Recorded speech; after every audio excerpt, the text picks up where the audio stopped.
Un jour m'a été dite la phrase: «Oh, tu sais, la pédagogie, tout le monde veut en faire, mais personne ne se déplace jamais pour ça». Je voudrais qu'on fasse mentir cet adage, qu'on redonne ensemble à la pédagogie ses lettres de noblesse, que l'on reconnaisse, individuellement, collectivement, socialement, que c'est un savoir et surtout un savoir-faire qui s'acquiert et qui se travaille en tant que tel. Alors, pour ce premier épisode, j'aimerais partager avec toi, avec vous, mes 10 conseils concrets quand on veut travailler à sa propre transmission.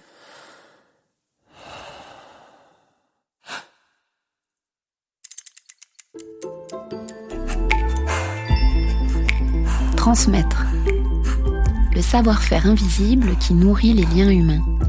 Bienvenue dans Pédagogie en mouvement, le podcast dédié aux professionnels du corps et du mouvement. Je suis Anne de Brilly, formatrice investie et grande passionnée par la pédagogie. Ici, nous explorons ensemble l'art de la transmission en alliant rigueur, créativité et expérience de terrain.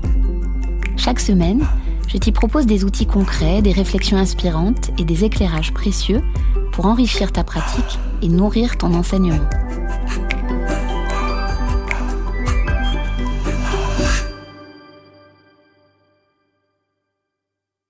Le premier des 10 conseils que je peux donner, ça va moins prendre la forme d'un conseil que d'une question. Que signifie, pour toi, la pédagogie ? Alors, il y a 2 petits mots qui se sont glissés dans ma phrase, qui sont pas du tout hasardeux, c'est « pour toi ». Parce qu'il ne s'agit pas du tout d'aller chercher la définition du dictionnaire.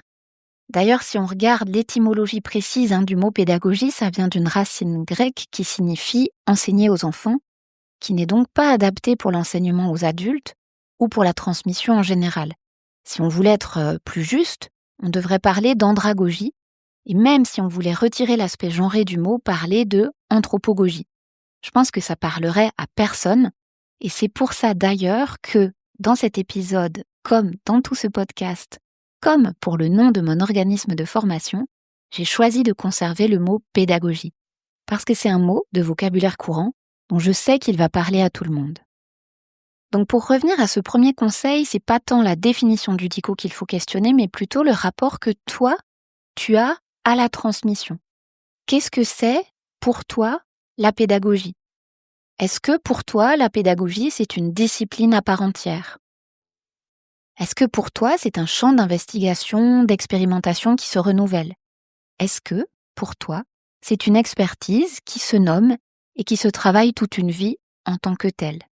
Et j'insiste beaucoup sur le « en tant que tel » parce que la pédagogie, c'est vraiment un savoir-faire invisible. On peut en voir les résultats, mais pour l'œil novice, souvent, on voit rarement tous les outils qu'elle requiert.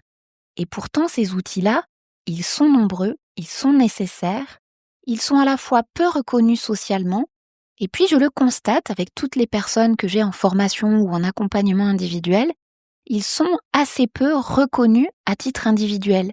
Peut-être parce que ces savoir-faire, on les manie parfois tellement bien qu'on ne sait plus voir qu'on a dû les acquérir à un moment donné de notre parcours et surtout qu'il est nécessaire aussi de les travailler tout au long de la vie. La réponse aux différentes questions que je pose dans ce conseil numéro 1, à mon sens, elle est fondamentale. Parce que si on associe la pédagogie à un élan ou à un seul talent, alors toute la suite de mes conseils, elle sera vraiment vaine, un coup d'épée dans l'eau. Questionne-toi, qu'est-ce que c'est pour toi la pédagogie ? Mon second conseil, c'est de dissocier le contenu du contenant. Le contenu, c'est ce que tu as à transmettre, ta discipline, ta technique, quelle qu'elle soit.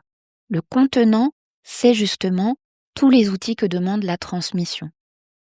Je vais faire un comparatif que j'aime bien et auquel je reviens régulièrement, c'est l'exemple du cuisinier et du potier. La cuisine, la tambouille, les recettes, le mets que l'on prépare, c'est vraiment le contenu. Alors que travailler l'argile sur un tour de potier pour savoir si on est en train de faire une carafe, un ravier, une assiette, un saladier, ça, c'est l'histoire du contenant. Or, quand on est en cuisine, on n'est pas en train de travailler l'argile, et l'inverse est vrai aussi. Quand on est sur le tour de potier, on n'est pas en train de faire revenir des légumes. Ça paraît bête comme exemple, Et pourtant, trop souvent, à la fois dans les formations initiales, dans les formations continues, dans les accompagnements que je vois passer, il y a trop souvent le fait que soit mélangé contenu et contenant. Bien sûr qu'à un moment donné, il faudra pouvoir associer les deux et se dire qu'une soupe ira mieux servie dans un bol que dans une assiette plate. Mais momentanément, j'insiste, si on veut travailler au contenant, il faut vraiment laisser de côté le contenu. Je vais donner un exemple très concret que je pioche dans la formation que je dispense qui s'appelle Dynamo, où j'accompagne des professionnels du mouvement sur 4 mois. Il y a une séance qui est dédiée au rythme du discours. Eh bien, quand je fais travailler aux personnes le rythme de leur discours, je leur demande de prendre un catalogue, une revue, une notice de médicaments, un livre de recettes, qu'importe, mais en tout cas un texte dont le sens, la sémantique, finalement nous importe assez peu et en tout cas soit très éloigné de leur technique. Ça parle pas de yoga, de pilates, de danse ou d'arts martiaux. Et comme on est dégagé du contenu lui-même, on peut s'atteler vraiment à travailler le rythme du discours, comment est-ce qu'on va mettre en relief une notion, comment est-ce qu'on va accélérer certaines parties de phrases, étirer d'autres moments pour, donner du relief à notre discours. Et une fois que ce paramètre-là a été creusé, travaillé, maîtrisé, eh bien, on peut à nouveau associer le contenu au contenant et ramener un discours qui soit propre à notre technique. Ce qui m'amène au conseil numéro 3, qui est « Observe ce que ta propre technique demande ». Pourquoi je dis ça ? Parce qu'à la fois, quand on enseigne le mouvement, il y a des savoir-faire qui sont extrêmement transversaux. Savoir lire le corps de quelqu'un, qu'on ait une personne en individuel, un petit groupe de 5 ou 40 personnes face à nous, on va devoir savoir le faire. Gérer l'énergie d'un groupe, et si ce n'est d'un groupe, en tout cas la tonicité de la personne, on va devoir savoir le faire. Employer des mots qu'on pioche dans le registre de vocabulaire courant mais qui sont extrêmement précis, on va devoir savoir le faire. Donc il y a des savoir-faire qui sont extrêmement transversaux, mais il y a aussi des savoir-faire qui vont être plus marqués chez une discipline que chez une autre, et même au-delà des savoir-faire qui vont être marqués, il y a qu'est-ce que ta propre technique te permet de faire d'un point de vue pédagogique. On imagine bien que la voix d'un ou une sophrologue qui fait une séance individuelle ne sera pas la même qu'une personne qui guide un cours de fitness avec un micro-casque pour 40 personnes face à lui, face à elle. Cette voix qui est différente, ces savoir-faire qui vont être différents, ils sont conditionnés par la technique que l'on enseigne. Donc finalement, dans ce conseil numéro 3, observer ce que ta propre technique demande, va découler d'autres questions. Certes, qu'est-ce que ma technique demande ? Qu'est-ce qu'elle me permet de faire aussi ? Ça, c'est une seconde question. Je pense à des gens qui guident des séances de Feldenkrais, on fait du guidage à la voix, on montre quasiment pas. C'est évident que la carte à jouer, c'est la précision du discours, la temporalité du discours, le type de voix aussi que l'on va utiliser, et qu'on ne va pas travailler sur notre propre démonstration puisqu'elle n'a pas lieu d'être dans cette technique-là. Savoir ce que ta propre technique demande, ça va aussi te permettre de savoir quelle est la marge de manœuvre que tu peux avoir. Parce que non seulement ça va conditionner le fait de savoir ce que tu dois bien savoir faire, mais aussi de te dire quelle marge de manœuvre moi je peux avoir, qu'est-ce que je peux amener au sein de cette technique-là sans la dénaturer complètement. Attention, quand je dis ça, c'est pas en termes de contenu, ça sera un autre sujet. C'est en termes de contenant, de façon d'amener cette technique. Et puis ça va aussi ouvrir à une autre question qui est de se dire quels sont les angles morts de ma pédagogie, soit liés à la technique que j'enseigne, soit liés à qui je suis, dans mon parcours, dans mes peurs, dans les résistances que je peux avoir. Et c'est là où on va pouvoir avoir un travail pédagogique. Par exemple, si ma technique me demande de très peu démontrer, eh bien je peux quand même travailler sur ce paramètre-là, et toutes les fois où je démontre, eh bien je vais au préalable bien bosser là-dessus pour que ça puisse être impeccable. En résumé de ce conseil numéro 3, observer ce que ta propre technique demande, c'est te dire quels sont les savoir-faire nécessaires à l'enseignement de cette discipline, quelle est la marge pédagogique que cette technique me laisse en termes de transmission, comment je peux m'emparer au sein de cette marge de manœuvre d'autres outils pédagogiques pour pouvoir transmettre différemment. Et enfin, qu'est-ce que ma technique conditionne comme angle mort pédagogique et qu'est-ce que je fais comme choix pour aller vers ces savoir-faire? Sont-ils nécessaires pour l'enseignement que je dispense ou pas? Le 4e conseil que je voudrais donner, c'est de travailler à sa pédagogie paramètre par paramètre. Tout à l'heure, j'ai cité l'exemple du rythme du discours. Quand on est en train de travailler sur ce paramètre-là, on n'est pas sur la précision des mots dans le discours. De la même façon, quand on a envie d'améliorer son travail vocal, c'est pas le jour où on va travailler sur sa propre pratique ou sa propre démonstration. Pourquoi? Parce que travailler paramètre par paramètre, c'est le meilleur moyen d'augmenter progressivement l'intégralité de nos savoir-faire pédagogiques.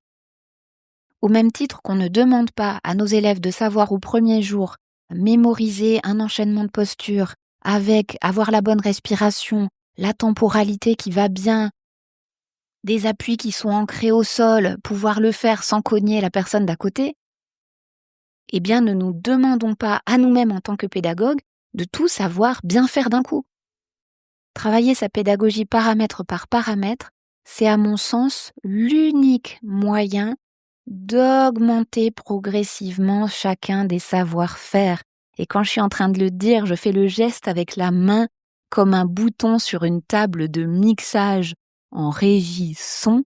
On va pas mettre tous les curseurs up, tous les curseurs très haut d'un coup. On va en travailler certains, et puis peut-être que ceux-là, on les laisse un petit peu de côté, on va en augmenter d'autres pour petit à petit pouvoir, au fur et à mesure de la pratique pédagogique, monter très haut tous les curseurs. Mais pas de prime abord. Et quand je dis de prime abord, je m'adresse pas forcément à des gens qui sont débutants, hein. On peut avoir de la bouteille et se dire, tiens, comment est-ce que j'améliore ma façon de transmettre? Il faut aller observer les paramètres. Il faut aller observer le travail de la voix, la précision des mots dans le discours, le rythme du discours.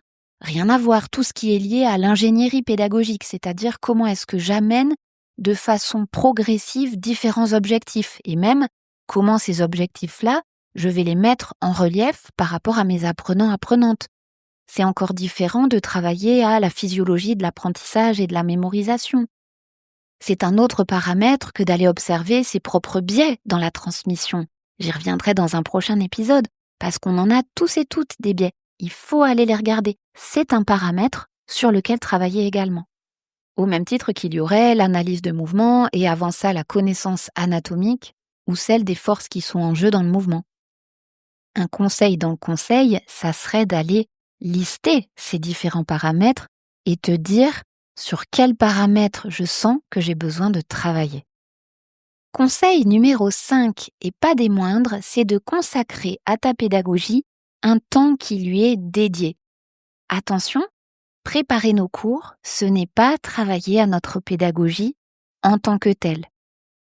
On serait pourtant tenté de penser l'inverse, de se dire « attends, si je prépare mes cours avec qu'est-ce que je fais pour un niveau débutant, intermédiaire, avancé, je suis en train de construire une progression. » Et c'est vrai, mais c'est pas pour autant avoir une métavision sur ce qu'est le fait de construire une progression.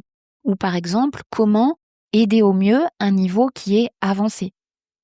Ça, ce sont des savoirs et des savoir-faire qui méritent pleinement un temps dédié. Mon conseil est donc le suivant, fixe un rendez-vous avec toi-même, avec ta propre pédagogie au sein de chacune de tes semaines.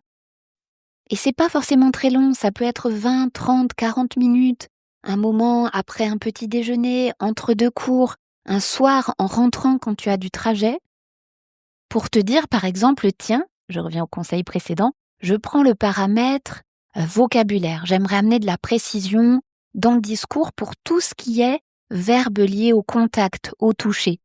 Et il y a des techniques pour pouvoir aller creuser justement, investiguer ce vocabulaire-là. Au même titre que tu pourrais à un autre moment pratiquer pour toi-même des exercices pour préparer ta voix, la grande oubliée dans nos cours de mouvement. Alors que c'est pourtant un média très premier pour transmettre le geste. Ça pourrait être, si tu enseignes une technique qui utilise de la musique dans les cours, de te dire non pas, tiens, pour le cours du mardi à 18h30, quelle musique je vais utiliser, mais au contraire, prendre un temps de recul, avoir une métavision et aller investiguer ce que procure dans le corps, par exemple, des qualités de temps qui sont différentes. Tu sens bien que dans tous les conseils que je suis en train de donner, c'est pas la même chose que préparer les cours. Donc, conseil numéro 5, c'est vraiment de consacrer un temps pleinement dédié à ta propre progression pédagogique.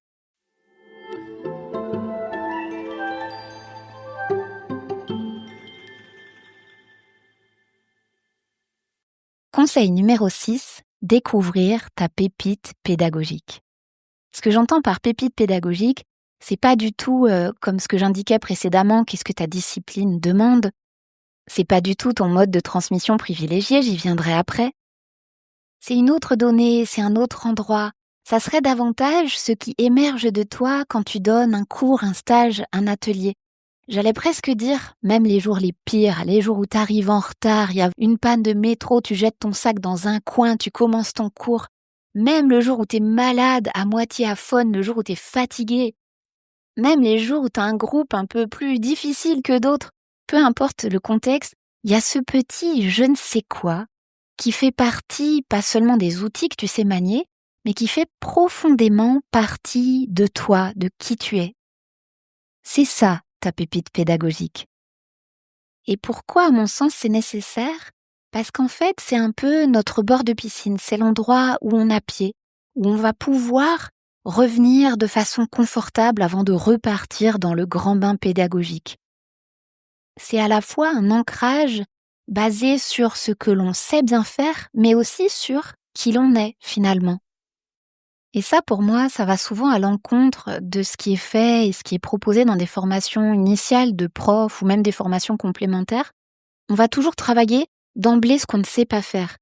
Mais il faut commencer par savoir ce qu'on sait bien faire, savoir ce qu'on aime bien faire, savoir ce qui est confortable pour nous, savoir aussi sur quel trait de notre être, sur quelle valeur on peut s'appuyer, on peut revenir pour être confortable. Et je sais que cette pépite pédagogique, elle n'est pas toujours facile à débusquer, ça demande peut-être un regard extérieur sur ce qu'on fait, sur ce que l'on est aussi. Et pour ça, je peux t'encourager à poser la question à tes apprenants-apprenantes. Ça peut être au sortir d'un cours, ça peut être au sein même du cours ou en aparté, et pourquoi pas par écrit.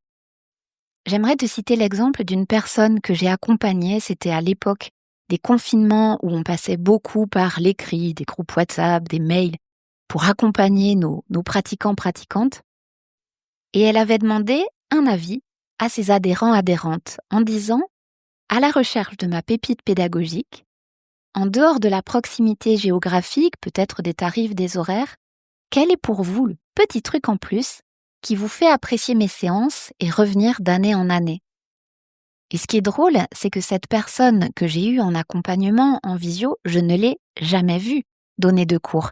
Et pourtant, dans toutes les réponses qu'elle a eues, il y avait un trait qui était commun.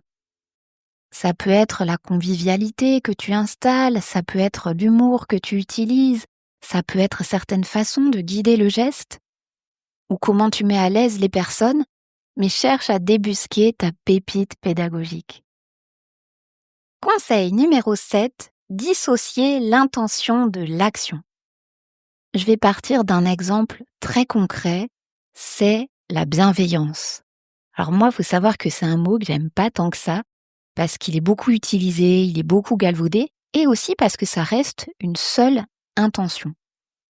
La bienveillance, c'est vouloir le bien pour autrui. Bon, déjà, qui sommes-nous pour savoir mieux que l'autre ce qui est bien pour lui ou ce qui est bien pour elle, c'est déjà en soi discutable, mais qu'importe, c'est pas le sujet. L'inverse de la bienveillance, c'est la malveillance. C'est vouloir du mal à autrui. Moi, je pense qu'il y a beaucoup moins de gens malveillants que de gens qui n'ont pas suffisamment d'outils concrets pour porter leurs intentions.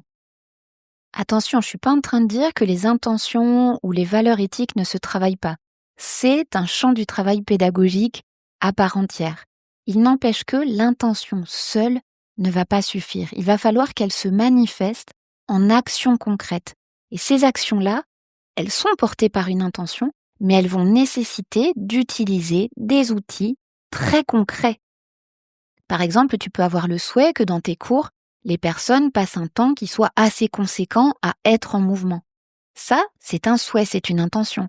Mais ça va demander d'utiliser des modes de transmission qui permettent de peu parler, de peu couper le mouvement, d'aller droit au but dans notre discours en utilisant des consignes qui sont précises. Et pourquoi pas des modes de transmission qui sont souvent peu utilisés, comme le question-réponse ou la transmission en accumulation.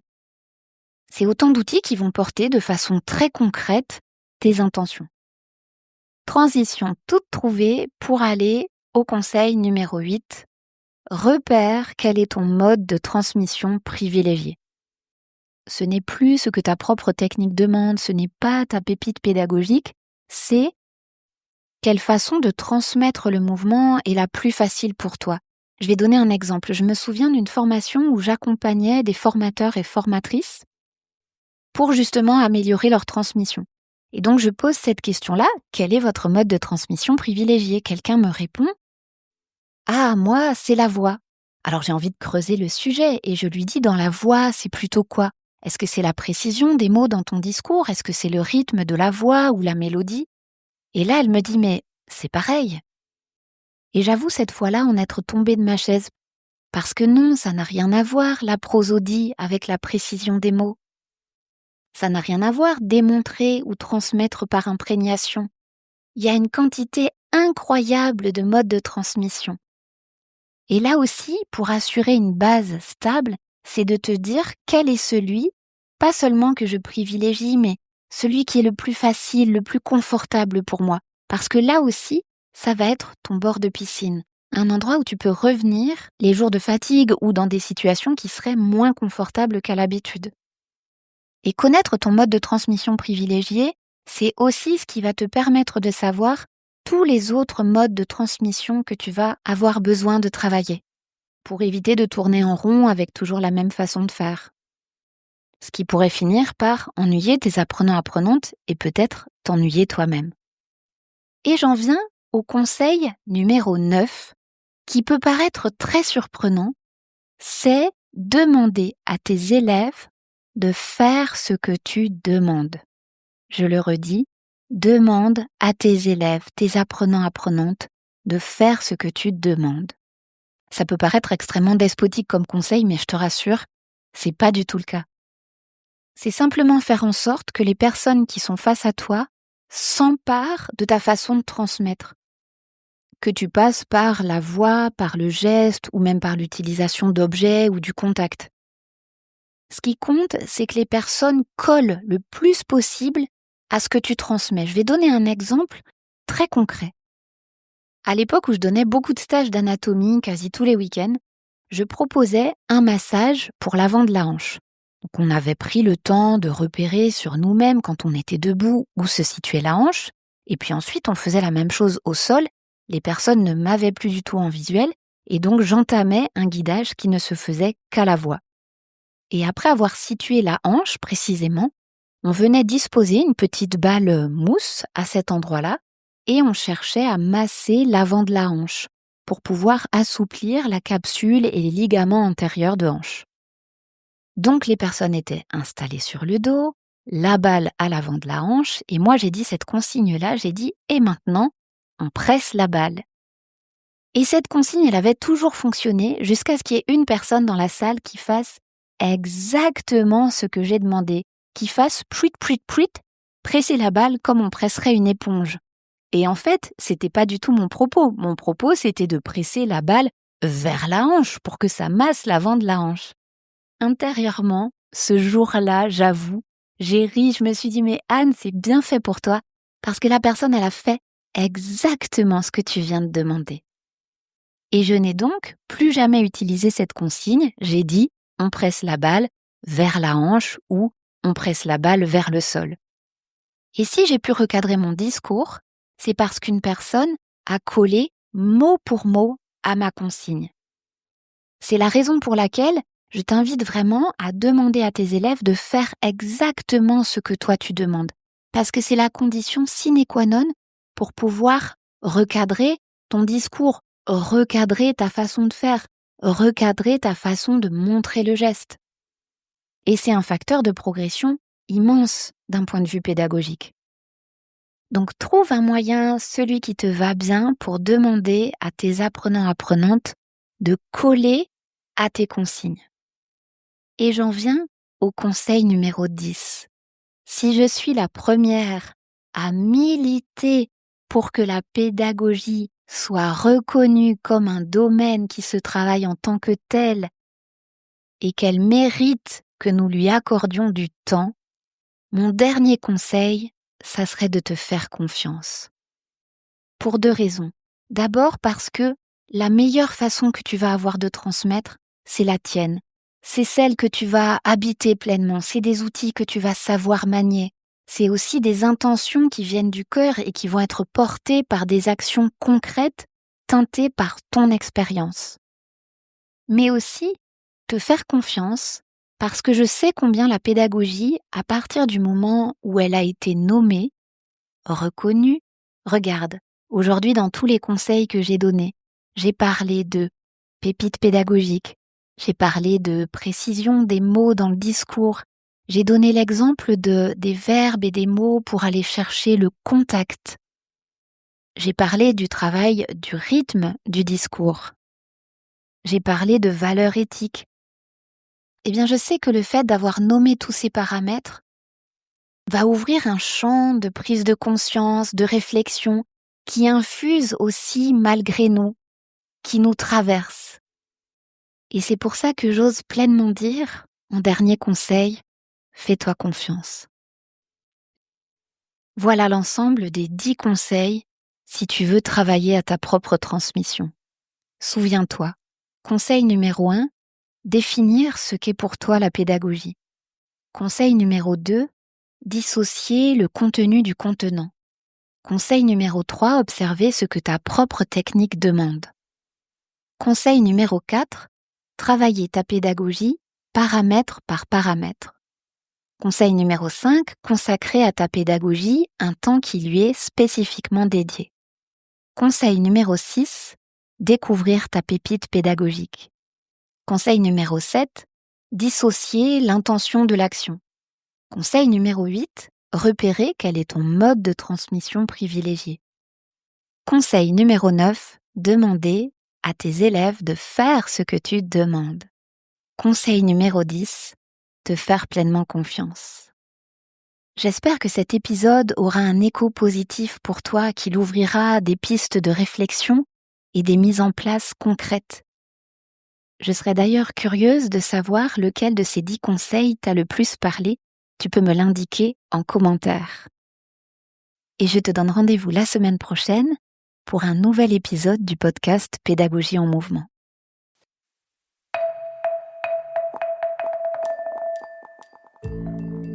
Merci infiniment pour ton écoute.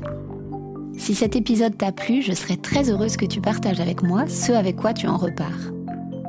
Pour ça, laisse-moi un commentaire sur Spotify ou dans l'application Apple Podcast. Prends bien soin de toi et à très vite pour notre prochain épisode ensemble.